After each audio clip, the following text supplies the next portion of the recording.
Hello guys, അപ്പോൾ നമ്മൾ ഇന്ന് വടംവലിയുടെ സെക്കൻഡ് റൗണ്ടായ മറ്റേ ബ്ലോക്ക് പഞ്ചായത്തിലേക്ക് വന്നിരിക്കുകയാണ്. അതിന് ടീമൊക്കെ സെറ്റാക്കി ഞങ്ങൾ വലിക്കാൻ തുടങ്ങി. നമ്മൾ ലോക്കാണ് പഠിച്ചത്. പിന്നെ ഇവിടെ വരുമ്പോൾ അവർ പറയണ ലോക്കല്ല ഇത് അങ്ങനത്തെ വലിയാണെന്ന്. പിന്നെ വീഡിയോ ഫുള്ളായിട്ട് എടുക്കാൻ കിട്ടിയില്ല.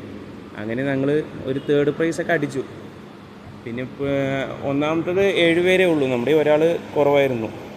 ഓക്കെ, അങ്ങനെ അതൊക്കെ കഴിഞ്ഞിട്ട് ആ റൂട്ടിൽ തന്നെ ഭയങ്കര നേച്ചറൊക്കെ അടിപൊളിയായിരുന്നു. മുതലമ്മയുടെ സൈഡായിരുന്നു, കാണാൻ ഭയങ്കര ഭംഗിയുള്ള ഒരു സ്ഥലമായിരുന്നു. പിന്നെയാണ് നമ്മുടെ അവിടെ നിന്ന് ആളുടെ പേര് ചോദിച്ചപ്പോൾ രാമേട്ടൻ പറഞ്ഞു. പുള്ളി ഇങ്ങനെ ഒരു 10-20 കൊല്ലമായിട്ട് ഇങ്ങനെ മാടും വെച്ച് നടക്കുകയാണ്. സെറ്റാണ് കേട്ടോ ജീവിതം. പിന്നെ അവിടെ വരുന്ന വെള്ളച്ചാട്ടമാണ്, കാണാൻ അടിപൊളിയാണ്, ഒന്നും പറയാനില്ല. അത്രയും സുന്ദരമായിരുന്നു സ്ഥലം. പറയാം, ക്യാമറയുടെ ഉടമസ്ഥ. അതായത് ജീവിതത്തിൽ ഒരിക്കലും ഇങ്ങനെ കാണേണ്ട ഒരു സ്ഥലമാണ്. കാരണം നമ്മൾ ഇത്രയും കാലം ഇരുന്നിട്ട് നമ്മൾ ഈ ഒരു സ്ഥലം നമ്മൾ എക്സ്പ്ലോർ ചെയ്തിട്ടില്ല. അങ്ങനെ നമ്മൾ ഒരു മാസമൊക്കെ ആക്കിയിട്ട് ഒരു ലുക്കൊക്കെ അടിക്കാൻ എഴുതിയിട്ട് വന്നതാണ്. സംഭവം കുളമായി. BG എന്ന് പറഞ്ഞിട്ടില്ല, എൻ്റെ ബ്ലോഗിൽ തന്നെ ആഡ് ചെയ്തു.